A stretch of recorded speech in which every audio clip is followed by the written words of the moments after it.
Magandang hapon sa inyong lahat. Ako nga po pala si Manuel Kirk B. Pendon, ang magtatala ng buod ng kabanatang 35 ng No Limit Tanghir, ang usap-usapan. Bago tayo magpatuloy sa buod ng kabanatang 35, atin muna tingnan itong mga talasalitaan.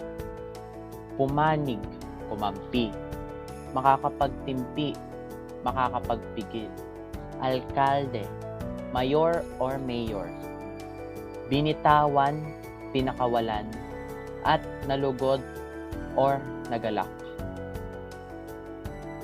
Ang mga pangyayaring namagitan kina Ibarra at Padre Damaso ay madaling kumalat sa buong San Diego. Sa mga usapan, hindi matukoy kung sino ang may katirihan sa dalawa. Nagkakaisa ang lahat na kung naging matinti si Ibarra, hindi sana nangyari ang gayon. Pero ikinatuyan ni Kapitan Martin na walang makapigil kay Ibarra sapagkat wala itong kinakatakutang otoridad.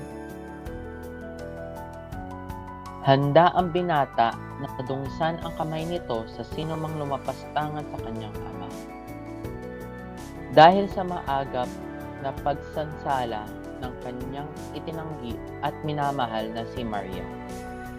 Kaya hindi niya itinuloy ang balak na kitlan hininga si Padre Damaso. Ipinapalagay naman ni Don Filipo na hinihintay daw ni Ibarra na tulungan siya sa taong bayan bilang pagtanaw ng utang na loob sa kabutihang nagawa niya at ang kanyang ama. Nanindigan naman ang kapitan ng bayan na wala silang magagawa sapagkat laging nasa katwiran ang mga prayle. Ang ganito, anang Don Filipo, ay nangyayari sapagkat hindi nagkakaisa at watak-watak ang mga taong bayan. Samantalang ang mga prayle at mayayaman ay nagkabuklod-buklod. Sa kabilang dako, karamihan naman sa mga babae ay takot na mawalay sa grasya ng simbahan. Tanging si Kapitan Maria lamang ay pumili kay Ibarra at sinabing karangalan niya ang magkaroon ng anak na magtatanggol at mangangalaga sa sagradong alaala ng yumaong ama. Sakmal naman ng matinding pagkatakot ang mga magsasaka na hindi matuloy ang pagpapatayo ng paaralan sapagkat bawat isa sa kanila ay naghahangad ng anak na makatapos ng pag-aaral. May nagsabing hindi na matutuloy ang pagpapatayo ng simbahan sapagkat tinawag na filibustero ng prayle si Ibarra.